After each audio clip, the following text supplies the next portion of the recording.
Қайырлы ақшамлар, эфирде нетиже программасы, студияда сіздердің мен Шевкет Наматуллаев селямлайым. Қырымнан Юқары Рус махкемесі Мемет Билялов, Тимур Ибрагимов и Серан Салиевна келечек сене мартының 9-на қадар апысте қалдырды.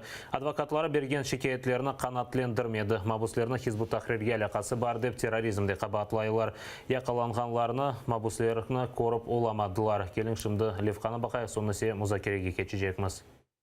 Қырымның Юқары Рус махкемесі оғынде онларының қырым татарлары топлаша. Махкемеде бақшы сарайда Хизбут Тахрирге алақасы бар деп, тұтылған қырым татарларының іші бақыла. Бүгін бірден Серан Салиев, Мемет Билялов ве Тимур Ибрагимовның адвокатлары берген шикаетлері бақыла. Оларға қол тұтмақ үшін яқынлары ве достары келді. Муминя Салиева бабасыз 4 бала Австрия. Совершается террор в прямом смысле этого слова. Они, то бишь представители судопроизводства, ФСБ и остальных служб, забрав наших мужей, лишили этих детей отцов, лишили родителей их сыновей. Заставляют наших ребят, которых с 8 утра везут на заседание, находиться целый день голодными. И, как отметил адвокат, это приравнивается к пыткам. Это террор. Ишғалшылар махкемені қапалы шекілде кешірді. Омар ақадашлары ве яқынларына мабуслеріні көрмеге ясақ еттілер. Чиновники неправильно поступают, что даже не могут нас пустить даже на зал заседания для того, чтобы мы хоть послушали своих детей и послушали, чем их обвиняют. Идиотизм со стороны правовых структур.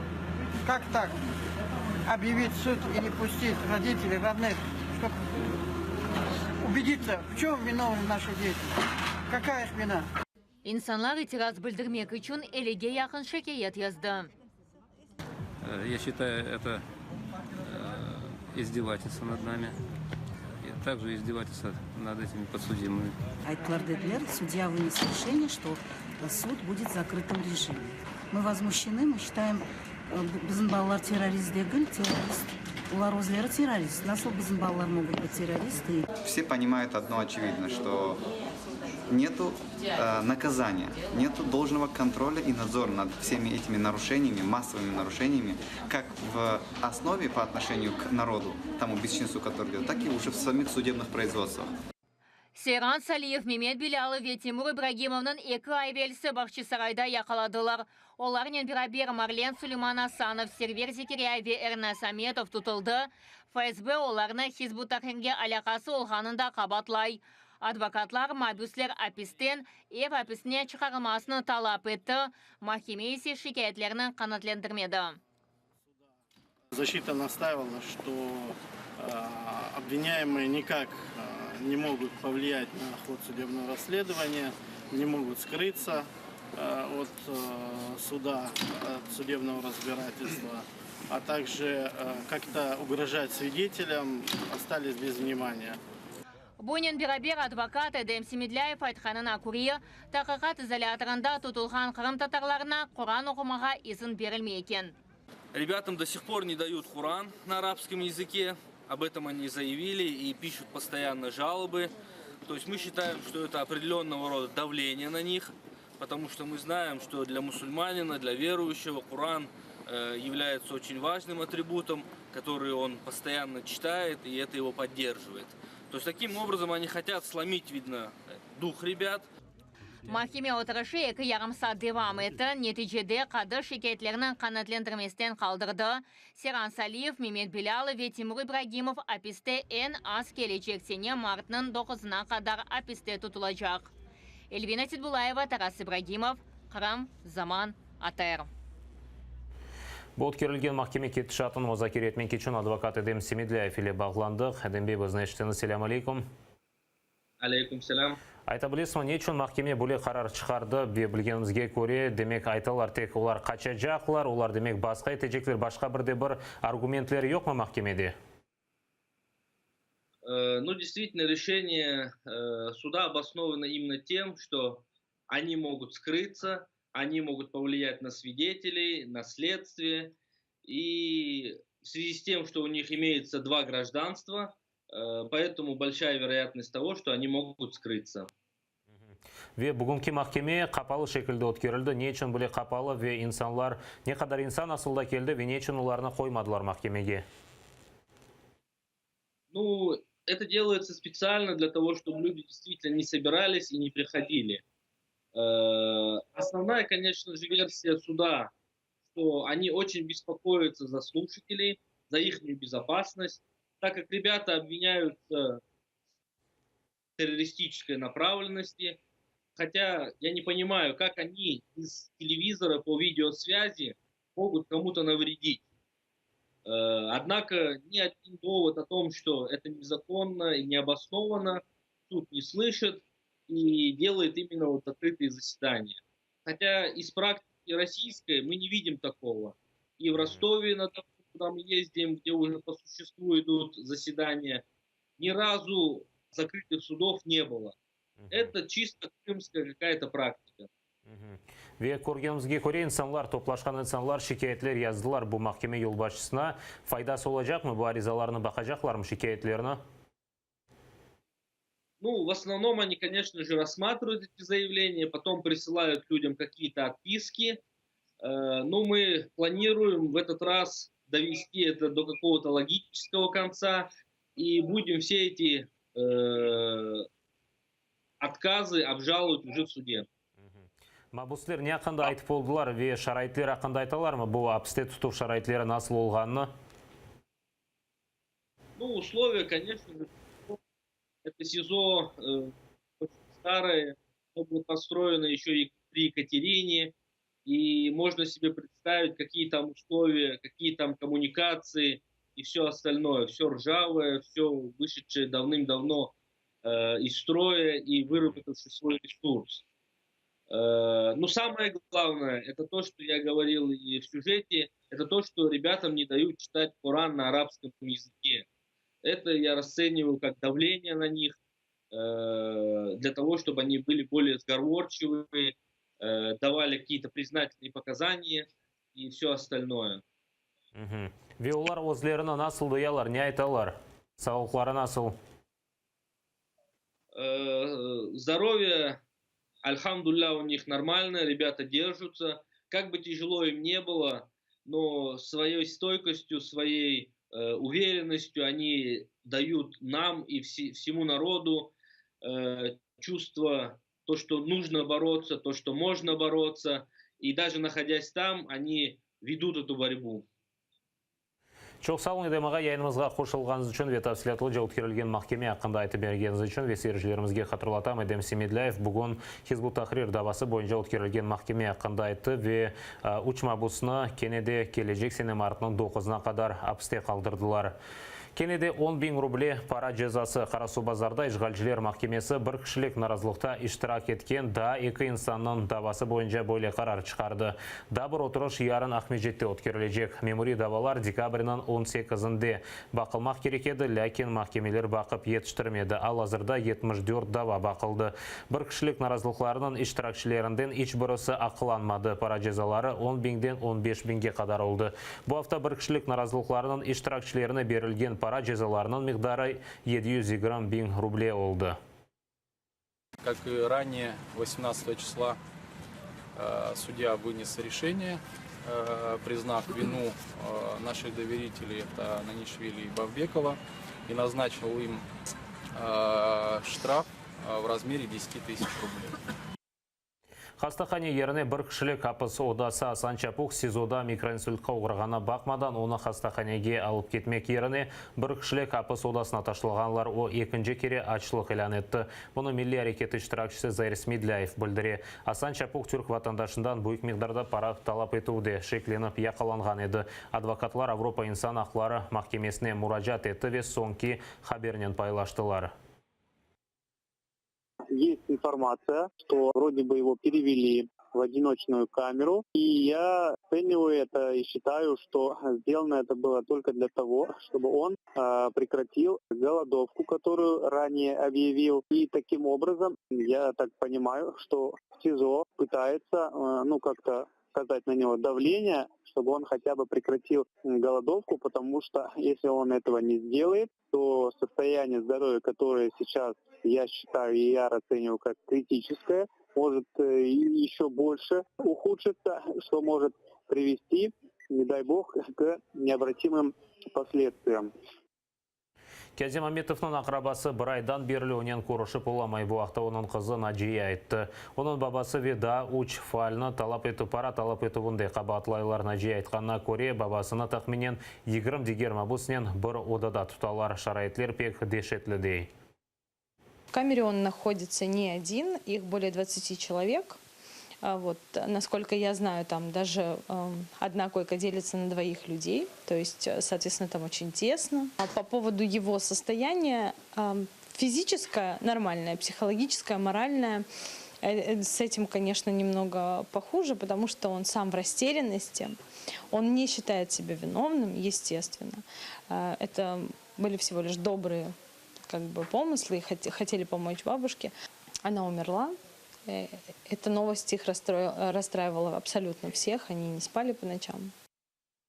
Вежей Кашканын оғлы ве торыны Қырымдаки ешғалжет хат комитетіне чағырылды. Бұны инсана Қорчалай жесі Абдуриши Джипаров білдірді. Вежей Кашканын туғанлары имайжесіз танықлық бермеге разы олмадылары.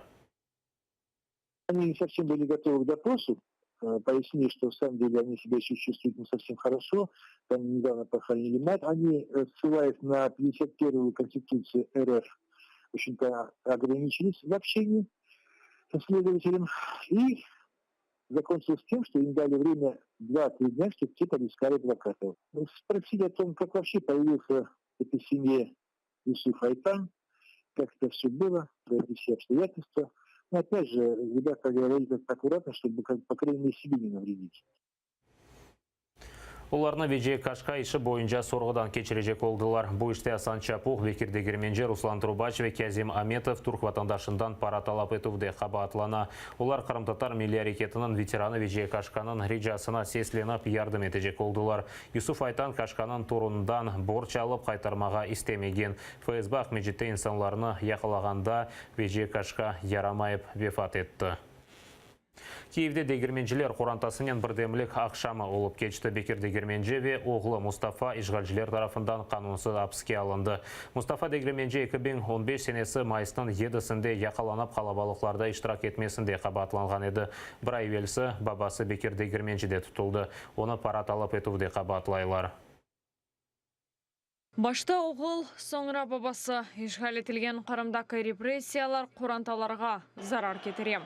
Мустафа Дегирменже 2015 сенесі майысының 7-сінде яқаланып, 2014 сенесі февральның 26-сында Қырым парламенті өгінде Украина топрақ бүтінлігіне қол тұтып митингінде олған қалабалықларда иштирак етмесінде қабатланғаныда. Бұл сене барды Мабюс Эвапсыне авыштырылды, ләкин бір ай велсі Дегирменжелер айлесіне дабыр белі келді. Бабалары Бекир Дегирменже тұтылды. Қызы дейке бұтын Қырым-Татар халқына басқы япыла. Когда это все произошло, когда арестовали моего брата, я думала, они на этом остановятся. Когда его отпустили под домашний арест, мы все-таки надеялись, что это закончится. И эта боль, это, будем так говорить, трагедия, она миновала нашу семью. Но, как оказалось, России мало моего брата, и они решили арестовать еще и моего отца. Дегирменжелер айлесінен бірдемлік ақшамына бірқач он қырымлы велі қайты олмаған Киев сәкенлері келді. Кремльнің сабық әсірлері Эльмумер Фяхтымче гозде бар еділер. Қайдетілеке Дегирменжелер айлесінен махкеме отырышларында таныш олдылар. Бекир Дегирменже, Асан Чапух, Кәзем Аметов ве Руслан Трубачнен берабер оларға қол тұтмаға келейділер. Шымды есе өзлері бірдаваның мабюслері ола. Все вот эти 4 человека и плюс Веджи, та, которая умерла, они были очень активными. Активность, нелояльность нынешней власти не нравится настолько, что они готовы идти на любые провокации, вплоть до убийств. Чтобы мир не воспринимал это, что это происходит где-то там в Крыму. Вчера приняли эту резолюцию, сегодня уже первые лица прокомментировали нашего государства. Я убежден, что именно вот такие методы хотя бы заставят остановить этот террор. Скайп üzerinden Kırım'dan advokat Edem Simidleyev ve Bekir Degirmençinin ömür arkadaşı Aliye Hanım koşuldular. Kadının kaydetkenine göre akayı astma hastası ve 3. grupa sakatıdır. Sizoda onun alı fenalaştı. Dekabrının 14'üne geçer gecesi ise Bekir Degirmençe reanimatsiyaga tuştu. Hekimler onu ilaç vasıtasıyla yuhlatkan ediler. Мне пришлось побеседовать с врачом. В общем, сказали, что он очень слабый, ему продолжают делать уколы. Вот. Но так как в пульмонологии нет мест, он находится в коридоре. Я подал в Европейский суд по правам человека заявление по правилу 39 для того, чтобы приняли экстренные меры. Вчера мне пришло оттуда письмо, что мое заявление принято и находится на рассмотрении. Я надеялся, что сегодня будет какой-то результат, ответ. Но пока по данному заявлению также реакции мы, по крайней мере, не знаем. Даже если, может быть, по данному заявлению нам откажут, но хотя бы правительство Российской Федерации будет в курсе, что уже данная ситуация находится на контроле в Европейском суде. Mustafa Degirmençe ev hapsinde olsa da baskı altında qala. Bu haqda Kırım Tatarlarının lideri Mustafa Cemilev tarif etti. Mabusni aldata FSB ile işbirliği yapmasına kandırmağa tırıştılar. Муфти мусульман Крыма, который говорил проповеди, поучал нас к чему-то, оказался подонком, стукачом. Приходит Мустафа Дегирменче и говорит: вот дай показания против Ахтема Чайкоза, и я посодействую там в ФСБ, чтобы тебя освободили. А вот рядовые люди, которые незаметные, вот яркость, вплыва такое вот, мужество, гражданственность, порядочность. Бекир Дегирменче выступал на международных площадках, рассказывал о ситуации в Крыму. Оккупанты первым делом пытаются изолировать активных людей от любых возможностей, чтобы они не доводили правду до других. Birdemlik akşamını teşkil etkenler Degirmençiler Kurantasına kol tutmağa çağırdı. Maddi yardım toplanması ilan edildi. Elvina Sidbulayeva, İslam Pinka, Zaman, ATR. Киевдегі Қырым айванда саяси мабысылерге қол тұтып ақшамы олып кетті. Анда қырымлы журналист Николай Семенаның кітабына тақдим еттілер кечкен сені ешғалжілер оны сепаратизмде қабатлап, 2 жыллық апыс жезасына берділер. Тақып еті башладылар мерасімде, оның зен адашлары ве яқынлары топлашты. Николу я знаю очень давно.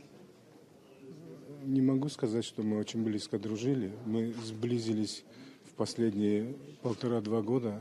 После того, как возбудили уголовные дела, но мы оба до сих пор не знаем, за что нас судили. Есть где-то 900 с лишним страниц, более 300 публикаций. Написано искренне, правдиво, охватывает все стороны жизни оккупированного Крыма. В полном смысле слова энциклопедия оккупированного Крыма. Там и экономика, и наука, и здравоохранение, все. Межнациональные отношения. В течение 2 лет ему, наверное, не позволят выехать. Наша задача его только постоянно поддерживать как-то. Но, наверное, все равно он будет писать.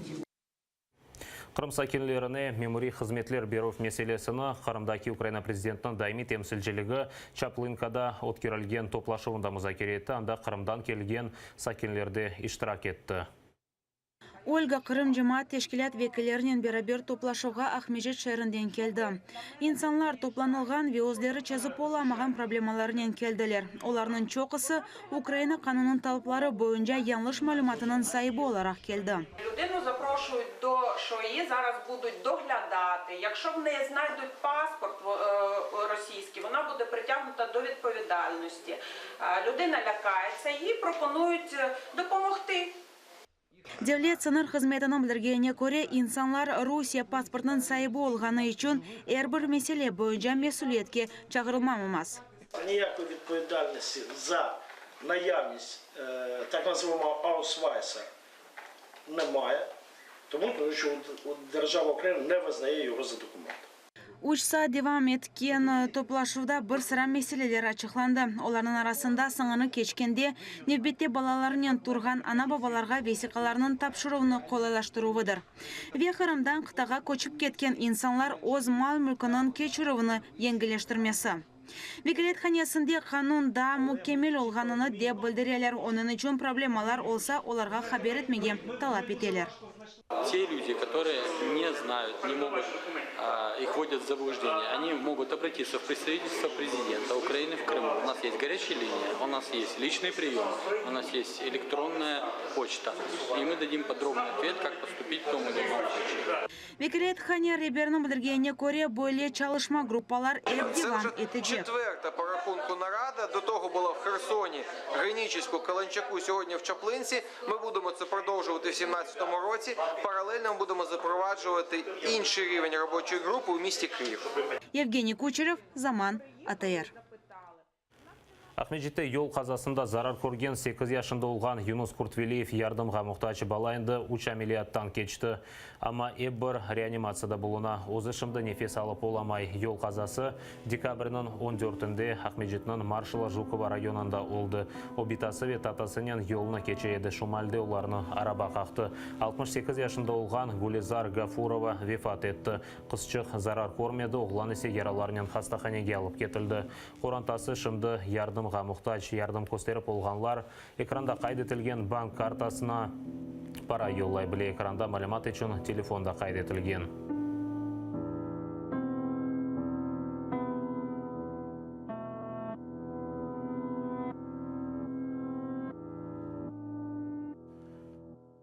Украина телекеслік қызметі Украина баш назирынан терджиманына Русиялі ішбірлік еткені үшін яқалады. Бұл Станислав Ежов түневін оны иш ерінде яқалап сорға алып кеттілер. Оны девлет қайынлігінде қабатлайлар о рус мақсус қызметлеріне баш назир Владимир Гройсманның четелде олған көрішулерінде не аққында лаф еткені аққында айты бере екен СБУ апске алмасыны талап еті. На виконання завдань представників спецслужби Росії, а саме Головного розвідувального управління Збройних сил Російської Федерації, збирав службову інформацію Кабінету міністрів України, зокрема щодо зарубіжних поїздок та зарубіжних переговорів прем'єр-міністра України, яку під час особистих зустрічей, а також з використанням електронної пошти передавав представникам російської спецслужби.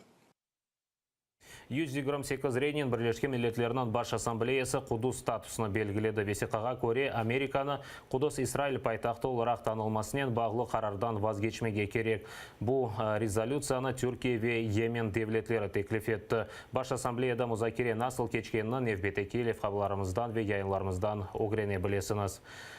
Бұда қада нетеже программасы сонына келді. Епіңізге қайырлы ақшамлар тілейім ве дайыма атырылы олыңыз көрішкенже.